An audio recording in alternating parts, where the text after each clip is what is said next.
Come join me on my second channel, Jaguar Gator 8, where we'll talk all things college football. New video drops every Monday at 6 p.m. Eastern. Click the card in the upper right corner to watch the latest video. And now, on with our feature presentation. I want you to imagine this scenario. You're playing a game of pickup basketball, and you get absolutely smoked. I'm talking a game where you lose 21-10, where the other team just dominates from the start, and where the only reason the score was even that close was because the other team let their guard down a bit at the end. And this wasn't just a fluke.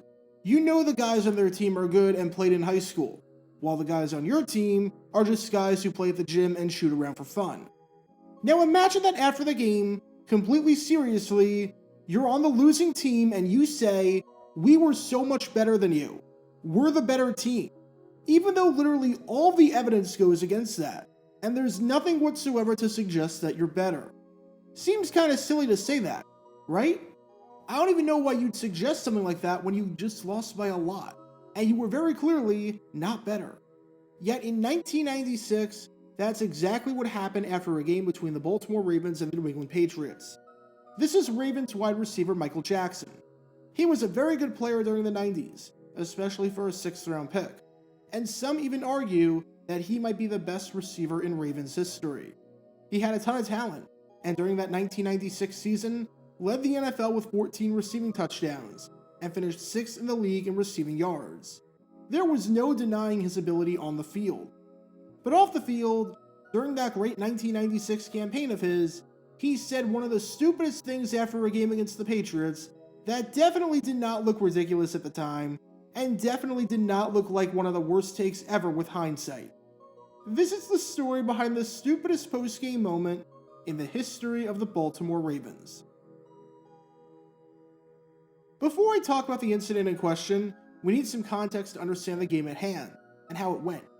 It's October 6, 1996, and we have an AFC matchup on our hands between the Baltimore Ravens and the New England Patriots over at Memorial Stadium.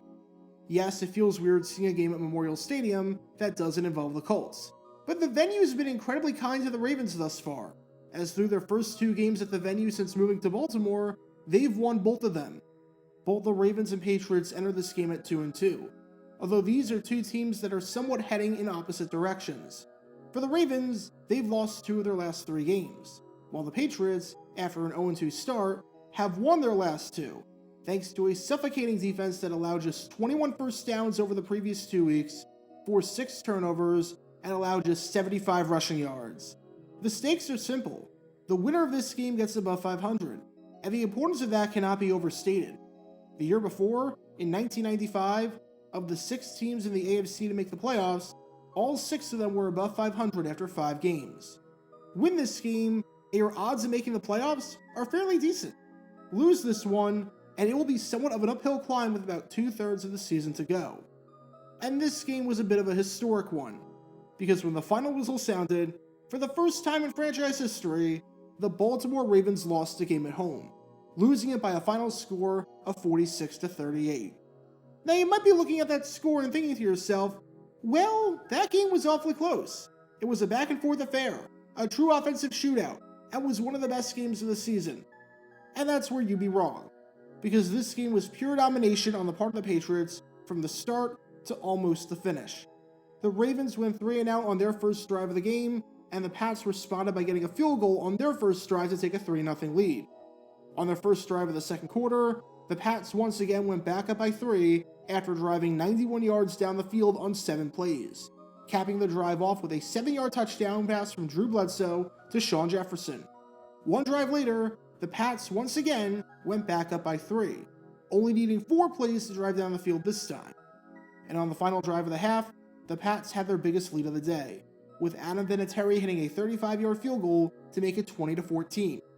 On their 3 drives of the second quarter, the Patriots scored 17 points. Pretty dominant if you ask me.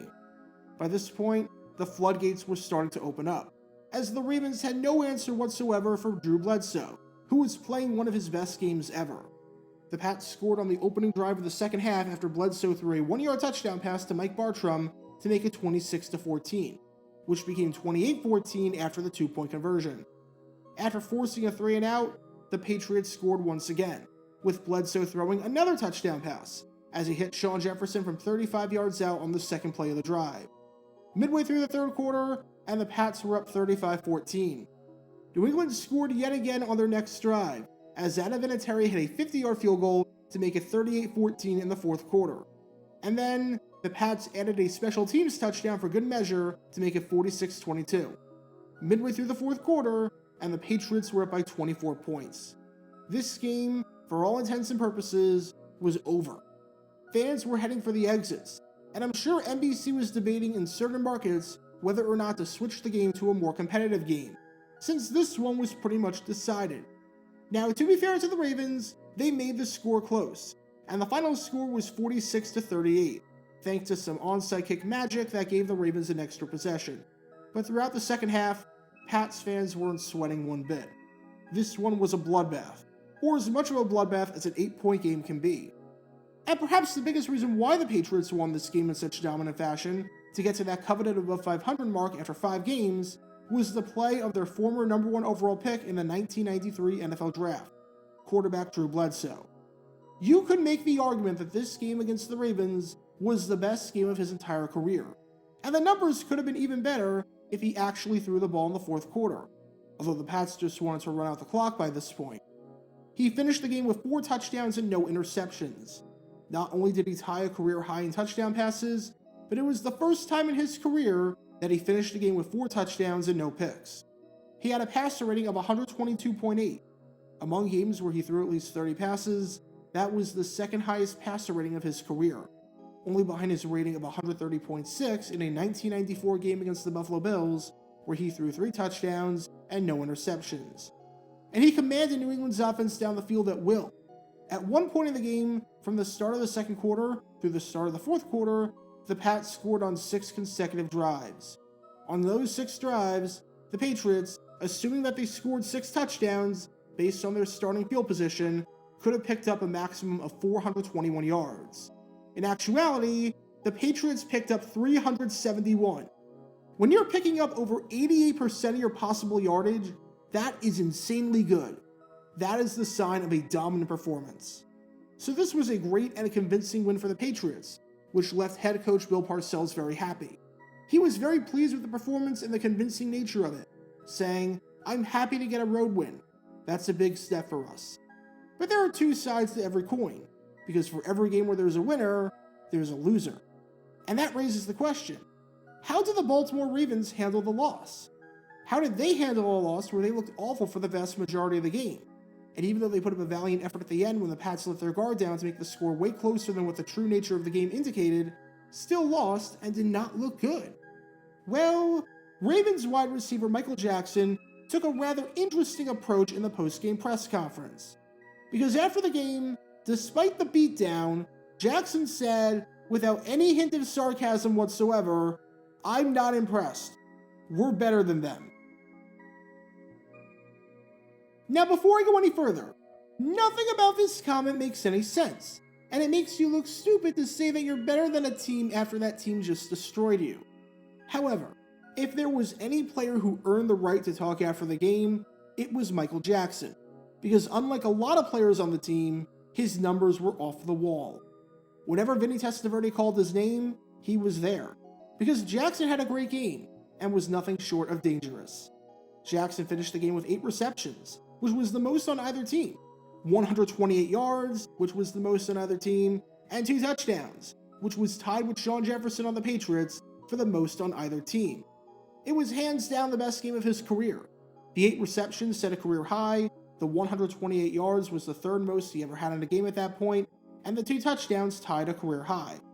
Again, not that anyone should be saying what Jackson's about to say after losing, but at least Jackson played well and did everything he could to try and help his team win. Having said that, it still doesn't make Jackson's comments look any less ridiculous. Because after this bloodbath of the game, Jackson said on the Patriots, "I don't feel as if they are a better team. They're a good team, but I feel we're a better team than the Patriots." I'm sorry, what? What do you mean you're a better team than the Patriots? Why the heck would you say that after losing badly to the Patriots? Especially after your own coach disagreed wholeheartedly with you. Ravens head coach Ted Marchibroda said quite bluntly after the game, The better football team won the game. The Patriots just outplayed us. But in the eyes of Jackson, Marcia Broda was a liar, because somehow, despite all of the evidence suggesting otherwise, the Pats were not better at all. There's a way to phrase this comment in a way that shows you have confidence in your team, while at the same time, not make you look like an idiot. You could say, if we play like we did at the end of the game, we can compete with anyone. You could say, I'd love to have a rematch against them later in the season, because we were starting to get into a rhythm at the end of the game. You could say, I think the Pats are a good team and deserve this win, but we didn't do ourselves any favors by shooting ourselves in the foot with so many penalties, which is true, because the Ravens committed 13 penalties, totaling 146 yards. You could say literally anything else that shows that you like the way your team fought and you think your team is good. But to say this? To say that you're a better team than the Patriots? There was literally not a single metric on the planet where you're better than the Patriots. In total offense, the Patriots are the better team. Through 5 games, the Patriots had scored 125 points, which was the 4th best offense in the conference. The Ravens had scored 104 points, which was the 6th worst offense in the conference. Advantage to New England in that stat. Through 5 games, the Patriots had allowed 104 points, which was in the top half of the conference. The Ravens had allowed 130 points, which was the 4th worst defense in the conference. Advantage to New England in that stat. Through 5 games, the Patriots had a point differential of plus 21, which was the 6th best point differential in the conference. The Ravens had a point differential of minus 26, which was the 3rd worst point differential in the conference, only ahead of the Seattle Seahawks and the New York Jets. Advantage to New England in that stat. The Patriots had a 3-2 record, while the Ravens had a 2-3 record. Advantage to New England in that stat. And oh yeah, in the head-to-head, the Patriots were better than the Ravens, and led by 24 points midway through the 4th quarter of their meeting. So tell me, in what way are the Ravens better? And why did you feel the need to say this after losing to them? It baffles me. And if you thought that statement looked bad after the game, and you started to question after that whether Michael Jackson even had the mental capacity to ask if Annie was okay, it's about to get a whole lot worse. Because that claim that he made about the Ravens being better than the Patriots, that was about to look like one of the coldest takes of all time. The Ravens finished the season with a 4-12 record, as after they started 2-2 through their first 4 games, they proceeded to lose 10 of their final 12. The Ravens finished the season with the 2nd worst record in the conference, only ahead of the 1-15 New York Jets, who had Rich Kodite as their head coach, so I'm not even sure if they technically qualified as an NFL team. The Ravens had the 2nd worst point differential in the conference at minus 70, and they had not just the 2nd worst defense in the conference by allowing 441 points for an abysmal average of over 27.5 points per game, but they had the 3rd worst defense in all of football. The Ravens were a mess in 1996, and much like the 1995 season when they were in Cleveland, everything completely fell apart after the first 4 games. As for the Patriots, they didn't do much of anything in 1996, except for the fact that they won the AFC East with an 11-5 record and got the number 2 seed in the conference, except for the fact that they scored 418 points and averaged over 26 points per game, which was the best offense in the AFC and was the 2nd best offense in football, only trailing the Green Bay Packers. Except for the fact that they had the 2nd best point differential in the conference at plus 105, only trailing the Denver Broncos. And except for the fact that they won the AFC and made it to their 2nd Super Bowl in franchise history, finishing their season down in New Orleans at Super Bowl 31. You can learn more about how the Pats got to that Super Bowl by clicking the card in the upper right corner. So riddle me this. Who was the better team? The team that lost the head-to-head, had no statistical advantage, and finished 4-12, or the team that won the head-to-head, had every statistical advantage, and wound up representing the conference in the Super Bowl? Gee, that's a tough call. So what's the moral of the story here? If you lose a game to a team, especially if you lose in a game where you were down by 24 points midway through the 4th quarter, and where fans were heading for the exits, don't say that you're better than them. You just look like an idiot. And Michael Jackson found this lesson out the hard way in 1996, when his incredibly stupid proclamation that his Ravens, after losing, were better than the Patriots, aged horribly after the Ravens ended the season as one of the worst teams in football, while the Patriots won the conference. Obviously, you can express after a loss that you like the talent on your team, and you think that they're good. But to do it like Michael Jackson did? Well, that's just bad. It's bad. Really, really bad. Get your official Jaguar Gator 9 merchandise by going to jg9shop.com, and be sure to like this video, ring the notification bell, and subscribe down below if you haven't already, as it helps the channel out a lot. And be sure to check out Twitch every Wednesday night at 9 p.m. Eastern for your chance to play NFL Trivia and win cash prizes. Link in the description below. If you want to see videos like this condensed down to 60 seconds, then follow me on TikTok at Jaguar Gator 9. To see college football videos, subscribe to Jaguar Gator 8. To see highlight videos of players throughout the history of the NFL, subscribe to JG9 Highlights. Also, special thanks to all of our Patreon supporters for helping out the channel. Your support is greatly appreciated. So you can become a patron and request future video topics in the description below.